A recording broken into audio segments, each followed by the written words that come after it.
I think the era of I need a COO and a CFO is over. Say more. This is hot. Is this thing on? Yesterday's price is not today's price.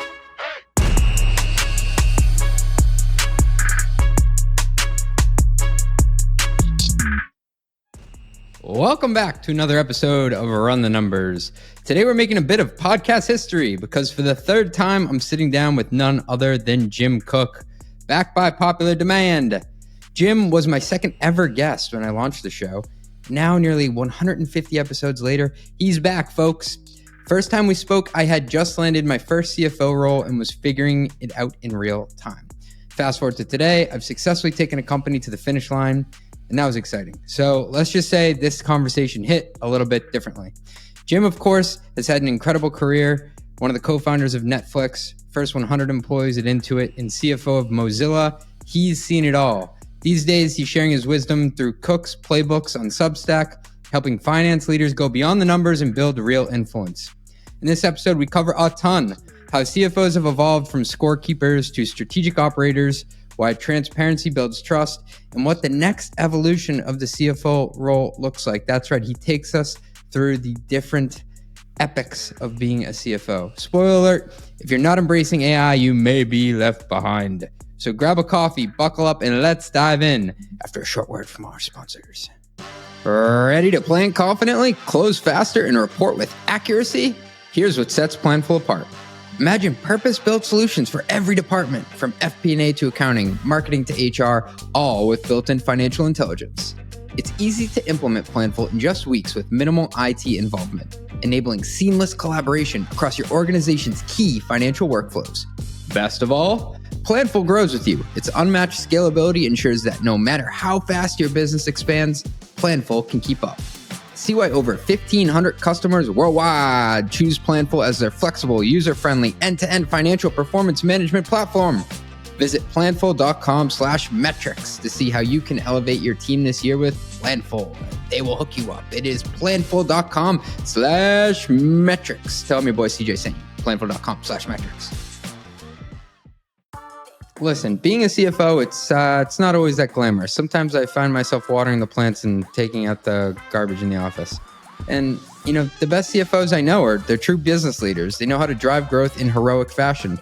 Unfortunately, the status quo of finance makes that really hard because day to day, we're mostly up to our eyeballs in spreadsheets and receipts. Thankfully, there's a financial provider who has built a solution to match your ambition, Brex. Brex designed a modern corporate card and spend platform that controls spend proactively and automates tedious expense and accounting tasks. Brex frees up CFOs to focus on the high-impact projects that drive growth. The shit that's actually worth your CFO time. So how does Brex work? You can embed your expense policy inside the corporate card to prevent out-of-policy spend before it happens. Receipts and memos are auto-generated, so you always have what you need to close the books fast. Managers get freed up from reviewing, every possible expense under the sun because in-policy expenses are auto-approved and AI will flag any exceptions. And all the while, your expense detail is syncing with your ERP because Brex integrates with almost all of them. I love that, from QuickBooks to NetSuite. It's your time to shine as the strategic growth driver you are, and Brex can make it easy. More than 30,000 companies like DoorDash, Coinbase, and SeatGeek use Brex to make every dollar and every minute count. Join them at brex.com/metrics. That's brex.com/metrics. Trust isn't earned, it's demanded. Whether you're a startup founder navigating your first audit or a seasoned security professional scaling your GRC program, proving your commitment to security has never been more critical or complex. That's where Vanta comes in. Businesses use Vanta to establish trust by automating compliance needs across over 35 frameworks, like SOC 2 and ISO 27001. Centralized security workflows, complete questionnaires up to 5 times faster, and proactively manage vendor risk.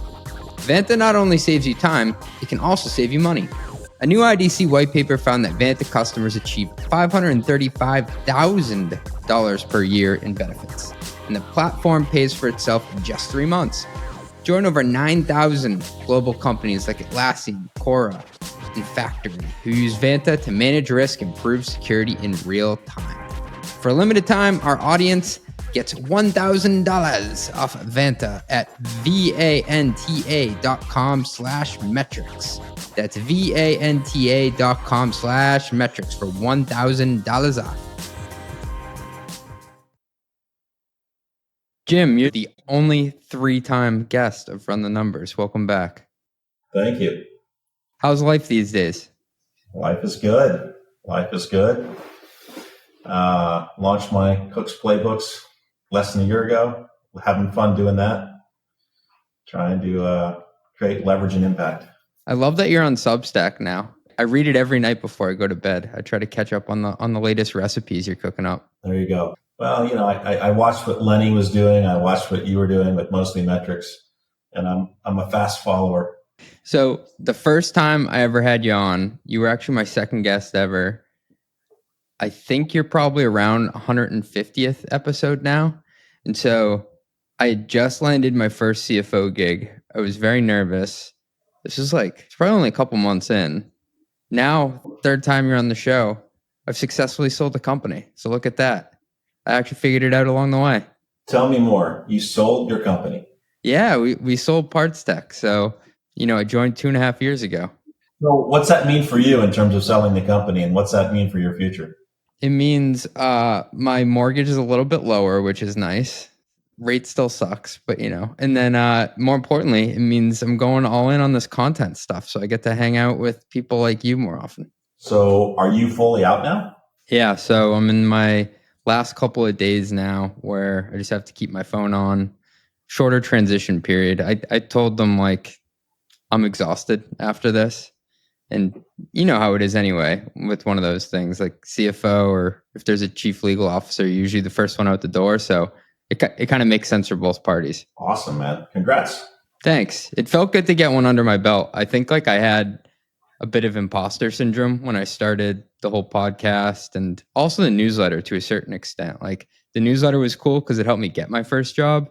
And then the podcast, I'm talking to, luminaries of the CFO space like you. And I wanted to make sure that I had a track record where I could show listen, he drove the car from point A to point B successfully and didn't totally F it up. Well, I think a lot of people would say you're natural at this. I think I've said it in the past. I think this is your calling. Well, thank you. I enjoy doing it. I enjoy having the conversations, and I enjoy learning because when I look at a career like yours, Netflix, Intuit, Mozilla, Firefox, there are just so many stories in there. And I can imagine at the time, a lot of the stuff you went through was either stressful or painful or exciting. And I get to unpack it all and be kind of like a tourist for all the stories. Awesome. Yeah, no, that's exactly right. You'll eventually get to be my age and you'll eventually have all these stories telling about this arcane thing you used to do called a podcast, which will all be Gen AI generated, and you'll have your little avatar, and you'll just be, it won't be real, and you'll be a digital twin, but you'll be telling your grandchildren all these stories. Yeah. And you've got a wealth of stories, which I guess it's just my job to tease them out of you these days. Well, there you go. I think the older you get, the more stories you have, hopefully, right? Yeah. What are some of the things you've been exploring lately, either with the clients you work with or what you've been writing about? Been writing about, our most recent series is Leading with Powerful Questions. It's a common theme with my clients. It really talks about moving on from just a executive role, a CFO role, and more into creating influence and impact. And the way you do that is you don't tell, you ask questions and you tease out and you get people to understand the financial world, because I think of all of the executive functions, I think finance is the most opaque for every other executive. I think most executives can understand what sales and marketing does. I think most executives can understand what, engineers do, even if they don't know how to code, but the language of finance is just something other executives rarely learn. And then that creates a barrier to a relationship. And relationships are the requirement for having influence. Opaque is the perfect word to describe it. And what I've noticed too is people just kind of guess what you do all day. and they assume that like a lot of what you're working on is either like sensitive or confidential information. And then there's this whole overlay of like, other than the CEO, the CFO or the finance function interacts with the board the most. So it's kind of cloaked in this, I don't know. People are like, what's going on in there? Yeah. So that's what I work with. You asked what I'm working on with my clients. How to be better storytellers, how to ask better questions, how to coach, not tell, how to open up the financial world and make it more transparent so they can be more effective. And part of that transparency thing you taught me, Jim, is just like treating people like adults. Yeah, a lot of people say that, right? I've written a lot about transparency, but more in the vein of how that creates trust. Without transparency, you really can't have trust. And if you think about that in any walk of life, if you feel like someone's hiding the ball, do you trust them? No. Right. So here we just come off the last 30 seconds of conversation around finance is opaque, cloaked. You use the word cloaked. Okay, but I'm not going to trust it then. So obviously this gap then naturally appears. The more you can make it transparent, the more you're trusted, the more they'll listen to you, the more influence you have, the more you can drive from the seat that you need to be driving from. So transparency, I think, is a key requirement for creating that foundation of trust, which is a key requirement for creating influence and impact. And so this is a foreign concept to CFOs because they hear transparency. CEOs hear transparency, and their first reaction typically is, my staff can't handle that. I can't tell them the truth. I can't be transparent. And it takes a little bit of maturity to understand that is actually wrong. And you alienate your staff by not trusting them. Like, it's like, you can't handle the truth. What movie is that? A Few Good Men. A Few Good Men, yeah. Jack Nicholson, yeah. What you do is you create more of a barrier in between. Like, you think you're protecting them, but you actually, end up pissing them off because they feel like they're not under the tent. Well, we talked about that in, I think, my second episode. One of my favorite frameworks, and this goes right to transparency. Tell people what you know, but specifically tell them what you don't know. How's that for being transparent? Right? A CFO is saying, here's what we know, here's what we don't know, here's when we'll know. Oh, wow. I'm inside that person's head all of a sudden with just a simple framework. You mean that CFO doesn't know everything? That CEO doesn't know everything? I thought they were God. I thought they knew everything. Okay, they're just like me. They have doubts. They have fears. But here's what I know, and here's how we're going to get through it. This is leadership, right? Not trying to hide, not trying to fake it until you make it, not trying to be an imposter. Just like, this is what we know. This is what I know. This is what I don't know. This is when we'll know. There's such little tips and tricks like this that can help with transparency. Yeah, I think you laid that out well. And it's a very humanizing thing to admit when you don't know something and you're supposed to be at the top of the org. Well, if you take that all the way to conclusion, not knowing something is called learning. Learning is the requirement for improving, and improving is the only way you get more successful tomorrow versus today. By definition, you need to actually not know something today so you can improve tomorrow. And admitting that gets the whole troops to follow you because now they're like, let's figure this out together. Yeah, I think it's scary, though, to feel like you're the general on the battlefield and you're admitting to the troops you don't know something. It is. This is why it's a difficult concept. And yet the best leaders, if you want to read some books by General Powell, Joint Chief of Staff Powell, he talks about this. Some of the best military leaders talk about this, not necessarily in the form of transparency, but yeah, that's the fallacy of leadership is this concept that is put upon all of us that you're expected to know all the answers. That's why you're in the role. Yeah. Right. I wrote a blog post a long time ago. Well, not a long time, less than a year, but one of my blog posts was 1 out of 15, not 15 to 1, and how Bill Campbell led through seeking the best ideas win. Well, if the best ideas win, it means I don't have them. My team has them. I got to extract those best ideas from my team. See, if I had all the answers, why do I need my team? Hey, thanks for listening. We'll be right back after a word from our sponsors. Here's a question. Do you feel like you're wasting time and energy on contract renewals or tracking shadow IT spend or, this is a bad one, explaining rising software costs to the board? Truth is, traditional spend management is broken. That's where Tropic comes in. Tropic is an intelligent spend management solution that consolidates your spend data and processes into one unified offering, enabling insights and decisive action. It doesn't just show you where the problems are, it helps you solve them. From spotting hidden optimization opportunities like duplicative spend to automating those painful procurement workflows to giving you the best market data that turns every vendor negotiation in your favor. I'm a Tropic customer myself. I've been using them for over a year, and I love their price checks. They allow me to see if I'm getting a fair market deal instantly. And I'm proud to say that I am no longer using my email as our company's contract repository. I've got every document and renewal neatly organized in my Tropic portal. Isn't it time to turn spend management into your competitive advantage? Visit tropicapp.io/mostlymetrics to see what's possible when intelligence drives your decisions. tropicapp.io/mostlymetrics. Does your revenue recognition process feel like a total guessing game? Step right up and pick a card, any card. You're not alone. Revenue accounting is getting more complex, especially with subscription models, usage-based billing, and evolving compliance standards. Woohoo! RightRev is here to help you gain control over your revenue accounting. RightRev automates the revenue recognition process from end to end. Whether it's multi-element arrangements, subscription renewals, or complex usage-based contracts, RightRev takes care of it all. That means fewer spreadsheets, fewer errors, and more time for your team to focus on growth. Customers like Snowflake, Logic Monitor, and Epicor chose RightRev to manage their high volume and complex revenue accounting. CFOs can see the bigger picture faster without being held up by their team's reporting nightmares.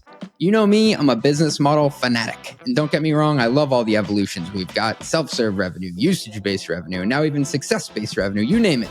But that doesn't make it any easier for us bean counters on the back end to keep score. RightRev is like a cheat code for staying ahead of revenue complexities. So you're ready to transform your revenue accounting? Visit rightrev.com to schedule a demo. That's rightrev.com and tell them your boy CJ sent. RightRev, modern revenue recognition simplified. Oh yeah. Jim, Bill Campbell is a bit of a legend. For the benefit of listeners, can you give like the 30-second background on him and what you've learned?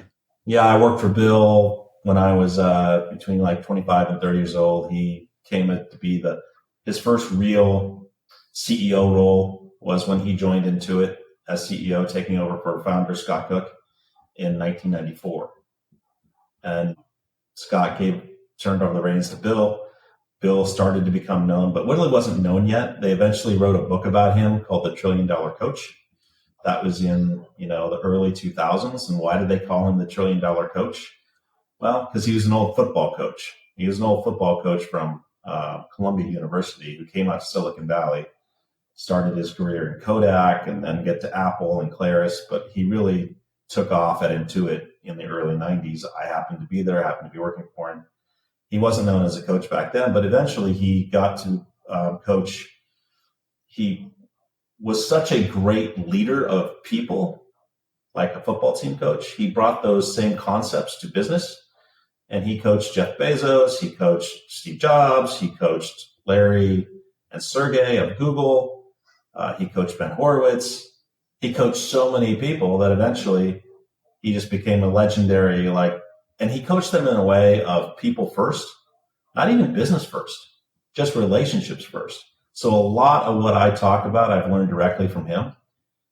I would encourage everybody to read the book, $1 Trillion Coach. But he came at it from a people first mentality, not a business first mentality, because he understood that teams win, relationships win, and we can all figure stuff out. And the business part was easy, but you had to get everybody on the same team running the same place. Yeah. Something that I've been reflecting on from the last run as a CFO over the last 2.5 years I was there is, how do you get to trust faster with certain people? Is it a function of time? Is it a function of can you not speed it up? Is it a function of going through stuff together? Because I realized in retrospect, there were some people that I hit it off with really quick and we implicitly trusted each other within 3 months. And there were other people like I'm still not sure if we totally trust each other after that experience. My answer to that question is it takes two to tango. Some people naturally trust first until you burn them, right? And so that's the quicker part. And some people require time, a lot more time.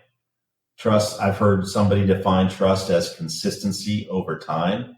You've never burned me. You've never talked behind my back. And others are like, I've heard other people, and it's just a different psychological profile. I trust you until you burn me. So that's what you're experiencing. But getting to that, if you want to speed that up, let's get back to transparency. Tell people who you can't control the other side, but tell people who you are. Tell people how you were born, how you were raised, what your culture is. Don't care about how they're going to judge you. Just, open your kimono about who you are and let them decide how fast they're going to trust you. So that's the only way to speed it up. But you can't speed up people who require time. As an executive, and this is a really weird way to word it, how much should you let your freak flag fly? And what I mean by that is like being yourself and not trying to be like what you think an executive is, like in a book or in a movie. Because I don't think people should bring their like whole self to work, like in the sense that like, CJ having beers on Cape Cod with his buddies is a lot different than CJ, the CFO, but there still are elements that I think can make me more liked amongst like colleagues. And here's my answer. As you get older and progress and more mature in age, everyone eventually realize the word for that what you just described is, bringing your freak flag or whatever. It's like, that's a polarization, but the word that everyone uses, or at least HR departments use, is authentic. Yes, that's the buzzword. That's the buzzword, which is authentic. What's authentic mean? It means just being real. And if you think of your friends, your colleagues, your family, people are magnetically attracted to people that are real, whatever you want to call that.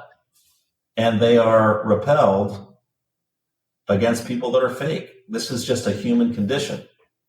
So it's not about flying a freak flag or any kind of pejorative word like that. It's about just being yourself, showing people who you are. That's part of transparency, right? Not thinking you have to play a role. The more you play a role of I have to be this or I have to be that, if that role is who you are, that's great.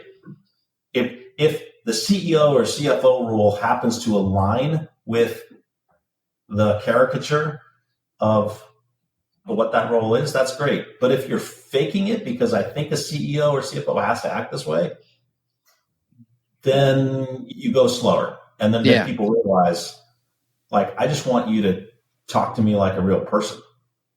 When you start faking it, you start using different language that you don't normally use.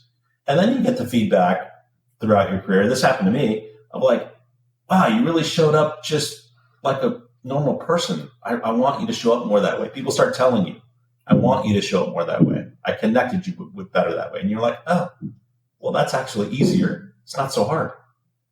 Being myself is a lot easier. You have a better chance of being consistently your own self than consistently what you think you should be. That is correct. So the whole concept of fake it till you make it, do you think that's a dangerous tale to tell people who are rising to the C-suite? Yeah, I do. Let's reframe that. Let's reframe fake it till you make it, because that's like, oh, I'm faking something until I make it. If you reframe that into, I'm a quick learner and I don't know what I'm being asked to do, but I am a warrior and I will figure it out through every tool. I'll talk to everyone. Is that faking it until you make it? No, that's called learning.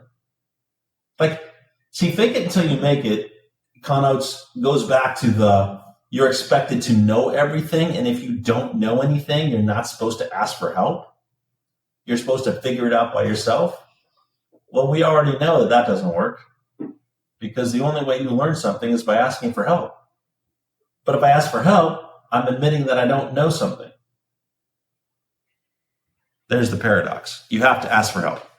And you cannot in any role be expected to know everything, especially in the CFO role. CFOs have to do strategy. They have to do leadership. They have to do decision-making systems. They have to do safeguarding of assets. They have to do controller, accounting, GAAP, CPA stuff. They have to do financial modeling.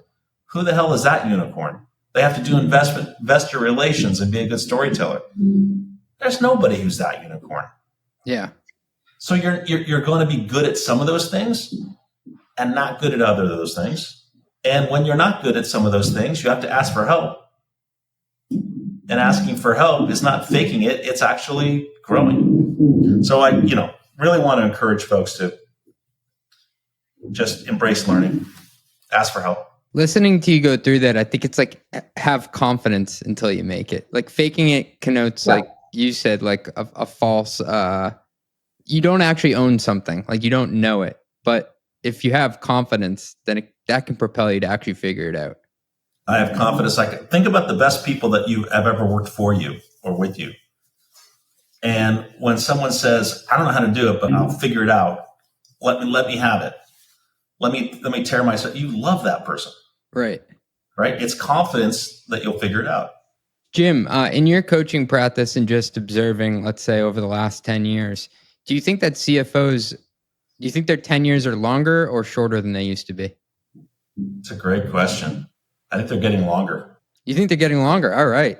There we go. Yeah, I think they're getting longer for the people that, and this is going into kind of another thing that I love talking about is how the CFO role has progressed over at least my career. Yeah, and that's what I want to get into. My career, but I'm starting to talk about the eras of a CFO and the different how CFOs were viewed. It kind of goes along with this conversation.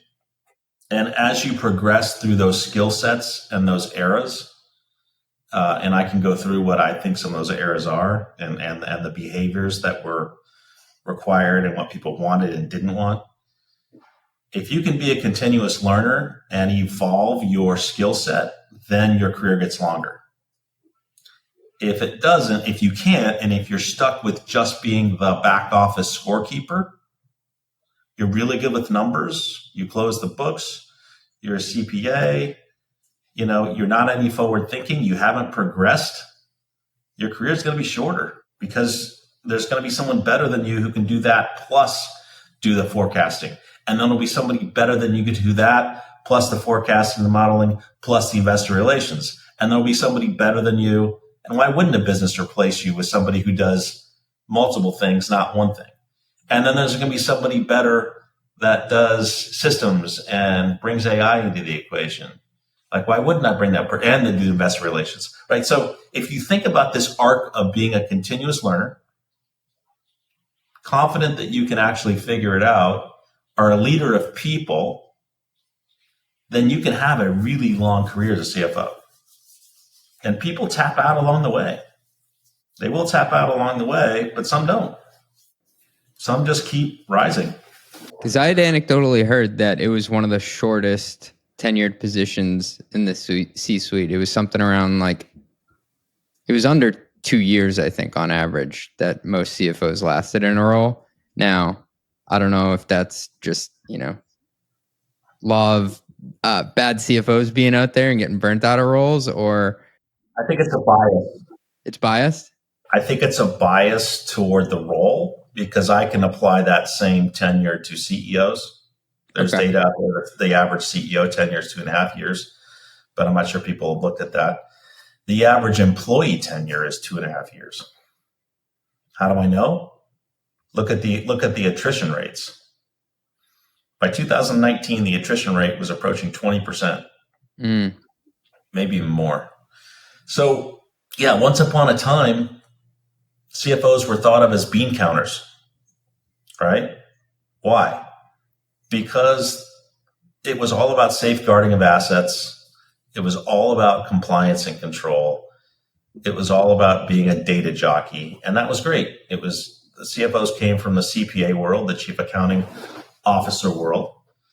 If you really want to go back, this is way before my day, but there was no such thing as Excel. It's like, really? People listening like Yeah. Excel really didn't come into practice until the early 90s. Would you use an abacus? Back in the 50s and 60s, they were using slide rules they were using slide rules and calculators. That's mind-blowing to me. What? And you know what? That's where the term ledger comes from. Ledger. You know what the ledger was? A piece of paper? Yeah. The accounting was done on paper, in a book, believe it or not, this is true. Until computers were developed, databases weren't developed. This is why CFOs were thought of as bean counters. Sales and marketing people, they can do advertising and they can do visuals, and Hollywood was around since the 30s. They had the tools to do it. And so sales and marketing were viewed as creative. Engineers, computer operating systems kind of started developing in the 60s and 70s following the mainframe. And so operating systems like DOS, engineers, could actually latch onto that. What did finance people have? Paper and pencil. There was no such thing as Excel. So they were bean counted. They just had to make sure the books were closed, it was on time. And so this is the evolution of how CFOs were thought of. But what's really interesting to me is to correlate, and this applies not just to CFOs, but to all other walks of life, professions. I believe that technological capability, there's a clear correlation between technological capability and the evolution of the executive that follows that technological capability and role capability. So as Excel came into being and the CFOs that succeeded adopted Excel and the ones that didn't, doing the numbers became easier. Presenting the numbers became easier. You had a tool to do it. And then ERPs came into place and the CFOs had to evolve into Oracle. And eventually, and then NetSuite, and being good at that came into place. And so as it became easier to produce the numbers, then they were called upon. Well, now that you know the numbers and you're presenting them better and they're accurate, you're not doing it on paper, making mistakes. I need you to be my business partner, my decision-making partner, since you know all the numbers. That was kind of the next era. And so technological capability leads the role capability in almost every function, but especially finance. But guess what? There's a lag. Technology capability comes first, and then humans learn slower than computers, and so they have to figure out how to use Excel, figure out how to use, ERPs, figure out how to use cloud. There's a lag in technological capability versus role progression. And I think that lag is probably 3 to 5 years, maybe getting quicker. But look at the technological capability that's progressed through since 1990. You've got the internet, you've got the cloud, you've got mobile, you've got apps, you've got dashboards. Easy to create dashboards. There were never dashboards. Excel was it. And so while the rest of our executive peers actually latched on to these, BI, business information, business analytic dashboards, and you saw them popping up in engineering, in sales and marketing. You saw them even popping up in HR. What did we failed. We as CFOs stuck to our Excel. There's still not that many financial dashboards because we've been lagging far behind the technological capability of visualizing data and storytelling the numbers. Am I making sense? You are. And just to rehash it for listeners, what would you call that first era? Do you have a name for it? Bean counter era. Cool. Scorekeeper era. I'm a scorekeeper. I like that. Scorekeeper. Yeah. Let's call it the scorekeeper era. I'm just going to put the points on the board. It's all about actuals. It's all about numbers are clean. But there was very little of forward guidance. And in fact, Wall Street, if you think about it, well, for those who are around, Wall Street actually incentivized it. Was your stock price was all based on your quarterly results and what your actuals were. In the 90s, there was no talk of future guidance, very little. Your stock price was, did you make your numbers? How good were you at forecasting? If you look today, the actuals for the quarter don't matter. It's all about forward guidance, future guidance. Isn't that interesting?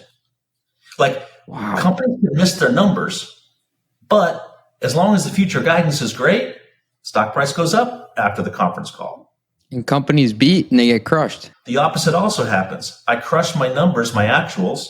I beat what I told you, but I softened my future guidance. What happens to the stock price? It goes down, even though I beat my actuals. If you step back and look at it, actuals don't matter as much anymore. The era of scorekeeping doesn't matter. I mean, it does, but it doesn't matter as much, not nearly as much. So what does that mean? What that means is that you better be good at forecasting. You better be good at predicting and driving with metrics what the future is going to look like. You need to be a better storyteller of the future. And that requires a whole different skill set. What era are we in now? Are we in the second era, third era? Second era was what I call, I mean, this is just my personal experience, but I'm calling it the strategic partnership era, maybe the strategic CFO area. That word didn't come in to play until around, as I recall, early 2000s, certainly after the dot-com bust, right? It was like maybe 2000, maybe 2003, 4, 5. Feels right. The word you need to be a strategic CFO started popping up. That never appeared before 2005. It's in every recruiter's LinkedIn DM now, Jim. They want a strategic CFO. But it didn't used to be. In fact, you couldn't become a CFO if you didn't have a CPA before 2005. Or you could, but it was rare. Strategic CFO is a whole different person. I need someone who can think alongside with my CEO, with my board. I need someone who, the quote, I need someone to not just produce the numbers, but to own the numbers. What does that mean? I need to know the unit economics of the business. I need to know, this is the era of unit economics. This is the era of do this, not that. This is the era of if then. If you do this, I can predict what the numbers are going to be. We need to focus on these metrics, not that metrics, and improve the metrics.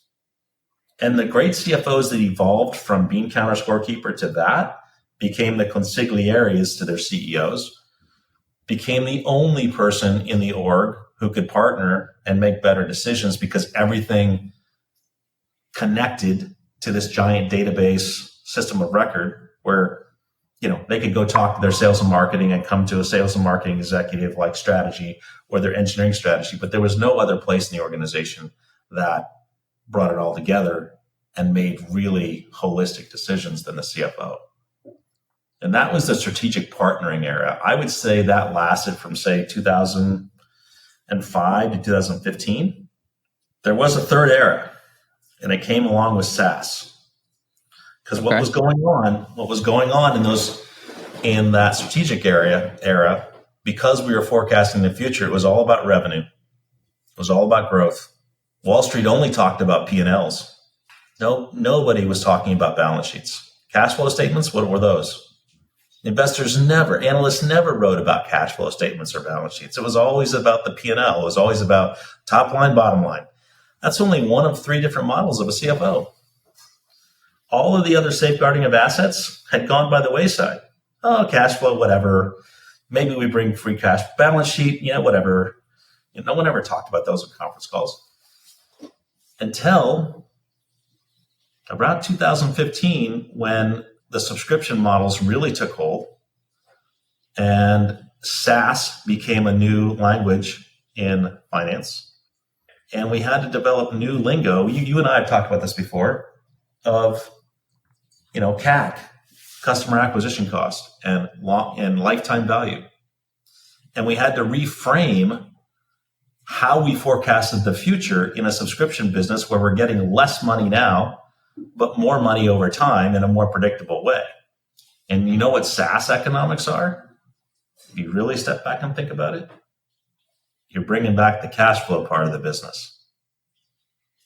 Because Wall Street still will tell you that it's all about Well, really, it's a discounted cash flow to your future earnings, and we're valuing your stock price on eventually all things merge into one, and we'll eventually value on stock price. Sure, we get ahead of ourselves or on earnings and how much your earnings and what the value of those future earnings are, right? That is true. That's what Wall Street should be doing, but we get ahead of ourselves. Growth, just look at the growth, look at the times revenue multiples, blah, blah, blah, blah, blah. SaaS brought back this concept of future cash flows in the form of lifetime value, in the form of customer acquisition cost. I find that very interesting. It was all about, this is what I'm going to call the operator CFO era. It was an era where you not only had to make sure the numbers were closed and score keep and that you can make better decisions, but now you've got to actually turn the dials. Not just tell someone else to turn the dials, but make clear recommendations on unit economics and turn the dials. If we do this, we need to fix our CAC. We need to fix our LTV. We need to fix our cash burn multiple. You need to be in the business. And we're still in this era. We're now coming out of this era, right? But the last 10 years has been all about, in my opinion, partnering with your fellow executives to figure out what their metrics are, how they intersect with the overall financial business model, and how to make decisions with each of the executive partners, as well as your CFO, and being the leader of the numbers, of the metrics in each of the various parts of the business, bringing them all together and creating better decision-making systems as a true operator, leader of the business, owning the business model. I'm ranting, so I'll let you talk. Sorry. No, this is what I wanted. I'm here to learn it, just like everybody else listening. And to tie it back to something that you said before, Jim, that the tech comes before the capabilities, and basically the role that you get out of having those capabilities. We wouldn't be in that position to move through these eras if we weren't well positioned next to the numbers, because no one's going to ask you for advice if you can't give them, hey, this is what we did historically. And then it allows you to progress to the next era where people are asking you to say, well, where's the puck going? So I find that part fascinating. And then I also think what's neat is like the CFO has become the owner of the operating plan. Before it was the CFO was the owner of the historical numbers of what happened. But like the word operating plan implies that you're operating and actually in the business, not just looking in your rearview mirror. Perfect. So that's how I've grown up through these eras, and I'm now coaching what is required. But I've come to this viewpoint, CJ, that there's going to be a next era, and people love to predict, So if that's history, then predict for me what's going to happen next. Well, I feel like there's a tech current underlying all of this, right? Oh yeah. There is a tech current underlying all this. I'm biased. So let me lead with powerful questions and not tell you, but ask you, and then we'll work on this. Okay, let's do it. If you believe that technology creates the next level of capability, and if you believe that you must evolve and learn faster and not lag and pick up that technology, then what is the technology of today that is going to be the requirement for the CFO tomorrow? Let's call it 2030. My guess would be it's using AI to forecast more reliably so you can have a better handle on your operating plan, which we just discussed. And as the power of AI grows stronger and stronger and more powerful to do more and more, what will it start doing for us that we had to focus on in the past? That's what I'm trying to figure out. Like, what am I not going to do anymore? Well, that's the question. That's a great question. What am I not going to do? What will AI allow you to do that you're spending too much time on now? And you don't need to know the answer to that question. You simply need to keep asking that question.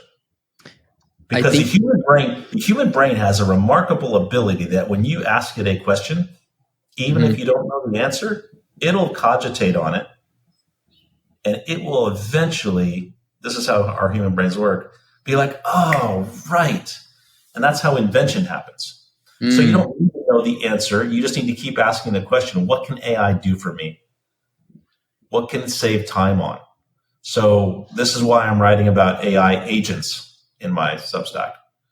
It's outside of the CFO role or even leadership role, but agents, technology agents are going to start doing things for us. Let's just look at the last 2 releases over the last 2 weeks of OpenAI. In 2 weeks, maybe 3, it's all new. OpenAI has released Operator and Deep Research. Mm-hmm. What is Operator? I wrote about this in my Substack. Operator is a really cool technology that uses an AI agent to operate your browser. It's a web-based, browser-based. That's all you need to know. It actually uses your keyboard without you putting hands on the keyboard. It actually clicks your mouse with a prompt. You tell it what to do, you hook it up to a browser, and anything you've otherwise done in a browser, it will do for you while it shows you every click it makes. And I want to go buy a mountain bike. I don't know which one. Research the top 5 mountain bike brands and tell me I'm this type of writer, which one I should do. If you did that today, and we do that today, a browser would take you an hour, open up 20 different tabs, curate those down to 10 different tabs, maybe put windows side by side, cut and pasting probably into some document so you can look at it and figure it out. This is how most of us work. This is how I work. Tomorrow, Operator, you ask it a prompt, that one prompt, it does all of those clicks and mouse clicks for you and brings you the answer and starts asking you questions. Which one of these would you like me to filter? This is all coming. So that is the capability of AI. Then what can you apply it to in finance? You could apply it to a lot of things, especially around like travel, planning events, all this extra spend, marketing budget, forecasting that. Let's just go to the basics of the accountants closing our books for us, our accounting staffs. I think we'll get down to a 1-day close within the next 5 years. Right. And if we do that, doesn't that free us time to actually be better CFOs and really step up into the decision-making function, strategic function, all that stuff. So think about what our teams do today in getting bank statements and reconciling our bank statements. They still go out to bank websites and download CSV files. They download those CSV files, they put them into a pivot table, they put them into ledgers and reconcile them. If I have Operator, can I just ask the browser to do that for me? It's a set of repetitive strokes. All of a sudden, your accountants are saving more time, closing books. Yeah, so all that's coming. And what was the second release? Was it the Researcher? Deep Research. Deep Research was released, I think, February 4th, and they still haven't figured out. But it's at least my network. My network is just. I pay attention when my network says, "Wow, this is really amazing." When I see enough people saying, "Wow, this is really amazing," you simply ask it to go research something that you don't know anything about, say, Alzheimer's. And if you ask it better questions on write me the state of the art of Alzheimer's today, or what drugs are coming, or whatever, CJ, it produces a professional paper that would blow your mind. It goes out and literally takes 30 minutes. It will spin for 30 minutes. It will go out and get all the best of information from all over the web and then summarize it for you in a professional presentation that you could actually give on stage or publish. That's amazing. And when I was hearing about all the cool tasks that were being done and the research that was being executed, my mind went to, I could figure out how to allocate resources more effectively by doing case studies on stocks and companies that have done a great job at it. Sure. So I'm calling the next era the CFO architect era. I think. Ooh, say more. We're going to use all of the stuff that we've learned in the past on not just scorekeeping, not just systems and then operating those systems and being the operator. But if you think about what an architect is, what's an architect of a house do? When you think of architect, CJ, what do you think of as when you're building that house. I'm going to call it financial house. I think a measure twice, cut once, and I'm not very handy. My father-in-law is a builder, but I look at him as the person who's going to tell me the best way to lay this out so I don't have to do it again and to make it look beautiful. So think about what you're saying, right? Are they actually pounding hammers and nails, keeping the score in the past? No. Are they actually, they're part designer? They're part, this has worked better in the past. You don't want to put the kitchen here. You want to put it there. You want to put the bedroom here, not there. The walls, right? The bedroom on this wall is near the road. You probably want to reinforce that with sound barriers. They take all of this information and design for you a better product because of all of their knowledge, all of their learning of success and failure. They're a curious learner and they're bringing in the best ideas. That's what a great architect is. Imagine being a CFO financial architect of the business, where now you have time because the books are closed faster to really curate and bring the best ofs, what I call the best ofs, to the business of what to do and what not to do, using all of the tools of AI and just using the human plus AI interaction. Your human brain is going to be required because we're thinkers, we're creators, right? AI still can't create as much as just cogitate. But now we're like, this is, I just know this will work. I know that won't work. But we're going to be able to design much better business models, much faster, and being able to predict better success and avoid failure because we'll have space to think. Jim, you'd mentioned before one of the foot faults that CFOs made was not going along with the dashboard era. We stayed in our Excel spreadsheets, which kind of created a walled garden around what we knew and didn't allow us to be as transparent and collaborative. What's something we could potentially mess up in this era? Not embracing AI and not embracing the next technological evolution and staying with the dashboards. See, we stayed with Excel. Now the best ones are moving into dashboards, and we're all leading with dashboards and storytelling off those dashboards. But if we don't embrace the next AI and what it can do for us, we'll be stuck in the dashboard area. That's probably the footfall. It's natural and normal to do that. But let's progress through the eras again and go back to the strategic CFO era and how that progressed into the operator CFO era. The examples that I think about are, wow, all of a sudden this thing called RevOps appeared, revenue operations. All of a sudden, even our HR brethren, which I love my HR teams, but they were, they were viewed as further behind than CFOs once upon a time. Now they're ahead. But what did they do? They stopped branding themselves as HR, human relations, right? That's an old 50s term. What did they brand themselves as? The people team. Yeah, brilliant. People partners. Brilliant, right? We're going to rebrand ourselves and we're going to create this thing called people ops. All of a sudden, operations is being decentralized into all of these that finance really probably should have embraced but didn't, right? What did IT do? IT stopped becoming IT, information technology, right? And it became cloud ops, DevOps. And only very recently are people talking about FinOps, right? We need to rebrand ourselves as the architects of the business.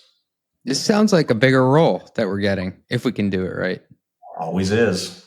I mean, I think we've progressed that the CFOs are the partners of the business, are really truly the only ones sitting in that unique intersection seat to really help make decisions, right? I read an article from somebody published it, might have been McKinsey, might have been PwC, I can't remember, but it surprised even me. Right? I've been around a lot, but it said today 30% of all CEOs come from the CFO role. Surprised me. No way. Yeah. And they said 10 years ago that number was 10%. 5 years ago that number was 20%. Today it's 30% and growing. Why? I got to pull up this article, but it's because they're becoming partners of the CEO of the business, and they know, and they are the internal CEO of the business. I feel like we're also seeing a lot more dual CFO, COOs. Yes. I think the era of I need a COO and a CFO is over. Say more. This is hot. That was an era. Yeah, an expensive era. I need a chief operating officer in addition to my chief financial officer. But if you're really supposed to be an operator of the business and own the numbers, the question then is what? And you need to understand all aspects of all the operations and partner with your engineering team, your sales and marketing team, your customer service team, and understand the business on a detailed level, which we're good at. Then why do you need a COO? And the answer was because a CFO doesn't have enough time to do all that. Mm-hmm. Or doesn't have the leadership capability to influence those people to make better decisions. But the great CFOs learn how to not only create time, build their departments, but also partner better. And you don't need a COO. You become effectively the COO, CFO, what I call the internal CEO of the business. Ooh, that's really good. Should be the external CEO of the business, vision, really driving the keep it on track, North Star. But the CEO needs someone who's inside the business who's taking that vision and driving the strategy to create the right org structures, to create the right execution, to hold people accountable alongside the CEO. That's what I call the internal CEO of the business, otherwise known as the COO/CFO. I don't think there's any other executive function that can do that, nor do you want them doing that. Historically, I think the argument was that the CFO has two vantage points. And at first, they only owned one of them. It was looking backwards. Then the second one they got was looking forwards, but at like a 40,000 foot view. Then the argument was, well, the COO owns the ground game, right? Like they're boots in the ground. They come down from 30,000 feet to ground level. But I think like with the technology we have now, the time that's freed up, and if you're actually partnering right, you can go between what has been called, when I interviewed Amanda Whalen from Klaviyo, she called it like a dolphin. Like you go above the water and below the water. You can have both vantage points. And then if you do it right, you get better insights by connecting them. If you just replay that last 45-second clip that you just summarized, you could actually overlay my eras because we're now finishing each other's sentences again. You actually said the same kind of thing in, bookkeeping, scorekeeping. Yeah. Strategist, operator. Yeah, you get it. I think you're a good learner. You're hearing what I'm saying and you've summarized it in your own words, which is great. But that's exactly right. We need to evolve to the next level of CFO, and let's call the CFO architect of the business. More of a tactical question going forward. Like, where will a CFO spend most of their time? Like, if you have those three vantage points, looking backwards, looking forwards, high level, and then being on the ground and operating, where's time best spent? Operating. Okay. Well, I think it's a blend between operator and deeply partnering with the business.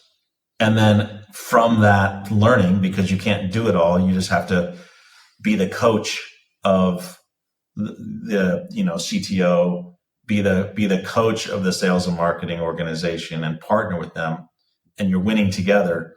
But then being able to storytell that to Wall Street, to be able to storytell what you've learned as an operator to investors to grow the business. Mm-hmm. You need a combination of operations plus storytelling. So you can influence not putting the wrong room, back to the house metaphor, in the wrong place, making sure the rooms are located in the right place and that the hallways make sense and you're not going through a maze, that, the lighting is right, that, it's comfortable and it just feels better walking to that house. That's a design architecture, both operator and visionary combination. Well, Jim, to extend that metaphor, I think it's also the CFO's job to position what neighborhood you built the house in. Because if you want a SaaS multiple versus a marketplace multiple, perfect. Where do you want to live? Perfect.